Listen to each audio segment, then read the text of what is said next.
Şugün paytagtymyz Aşgabatda Türkmenistanyň Daşary işler ministrliginiň binasyna Ýewropada howpsuzlyk we hyzmatdaşlyk guramasynyň baş sekretary Helga Schmidt bilen Merkezi Aziýa ýurtlarynyň Daşary işler ministrliginiň duşuşy geçirildi.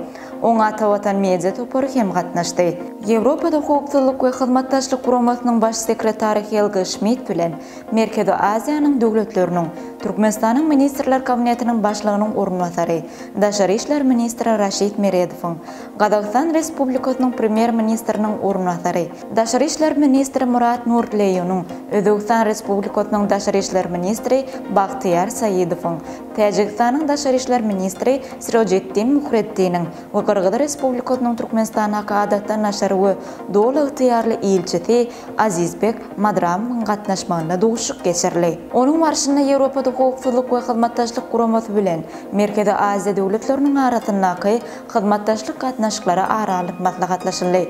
Hususan taraplar serhet howpsuzlygy, ulag we ara gatnaşyk, howanyň öýtgenmegine garşy görüşmek ýaly urlardaky hyzmatdaşlyk meseleleri boýunça pikir alşyldy. Türkmen tarapynyň gurnamagyna geçirilen bu duşuşyk Merkezi Aziýa döwletleriniň arasyndaky sewet hyzmatdaşlygyny güýçlendirmek, şeýle-de hyzmatdaşlyk taslamalaryny Ýewropada howpsuzlyk we hyzmatdaşlyk guramasynyň hyzmatdaşlyk urlaryny kesgitlemek üçin möhüm meýdança öwrüldi.